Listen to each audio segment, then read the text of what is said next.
जय हिंद दोस्तों। आज हम लोग देखेंगे भारत और सार्क के बीच में क्या है। सार्क आखिर क्या है? South Asian association for regional cooperation, जिसे 8 दिसंबर 1985 में स्थापना हुआ है ढाका में।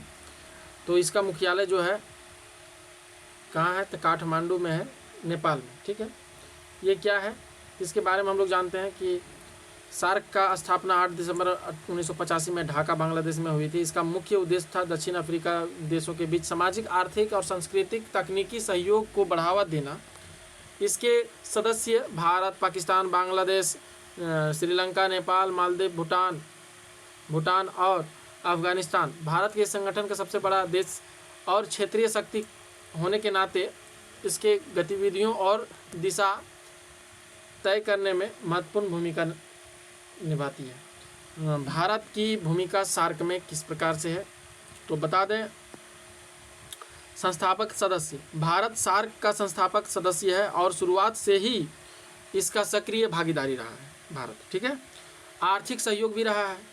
भारत ने दक्षिण एशियाई मुक्त व्यापार क्षेत्र SAFTA के तहत भारत को बढ़ावा देने की पहल की और भारत ने छोटे देशों की अधिक अवसर दिए हैं। कई उत्पादकों पर आयात शुल्क समाप्त किए हैं, मतलब फ्री टैरिफ। और सांस्कृतिक सहयोग के लिए भारत ने सांस्कृतिक आदान प्रदान, शिक्षा, स्वास्थ्य और विज्ञान तकनीकों में सहयोग के दिशा में कई योजनाएं चलाई है। आपदा प्रबंध राहत, जैसे भारत ने प्राकृतिक आपदाओं से भूकंप, सुनामी जैसे बाढ़ जैसे समस्याओं को देश की सहायता प्रदान की है। और सुरक्षा और आतंकवाद निरोध, भारत ने सार्क को आतंकवाद और सीमा पर अपराधों के खिलाफ सहयोगी मंच के रूप में उपयोग करने की कोशिश की है। भारत और सार्क की चुनौतियां क्या है तो भारत पाकिस्तान विवाद जैसे कश्मीर के मुद्दे, सीमा पर आतंकवाद के कारण सार्क की बैठक में समझौते पर कई बार असर पड़ रहा है। असीमित सफलताएं जैसे आर्थिक और सुरक्षा सहयोग की दिशा में सार्क अपेक्षित परिणाम नहीं दे सका।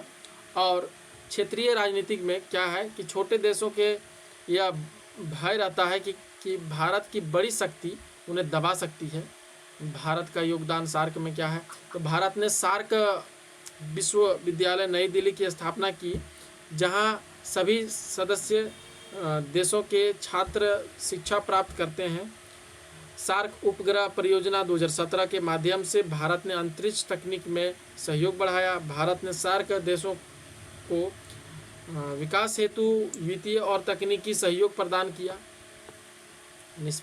निष्कर्ष में हम लोग देखते हैं कि भारत ने सार्क के संबंध में परस्पर सहयोग और विकास की भावना पर आधारित यद्यपि राजनीतिक मतभेद विशेषकर भारत और पाकिस्तान के बीच संगठन की कार्य क्षमता को प्रभावित करते हैं, फिर भी भारत सार्क को दक्षिणी एशिया शांति, स्थिरता, समृद्धि के लिए महत्वपूर्ण मंच मानती है। इसका मुख्यालय जो है काठमांडू है, नेपाल में। और सार्क में 8 देश है जैसे बता दिए थे, जिसमें भारत एक प्रमुख देशों में से एक है। South Asian association regional cooperation, ये बहुत इंपॉर्टेंट टॉपिक था। मिलते हैं नेक्स्ट वीडियो में, तब तक के लिए जय हिंद, जय भारत।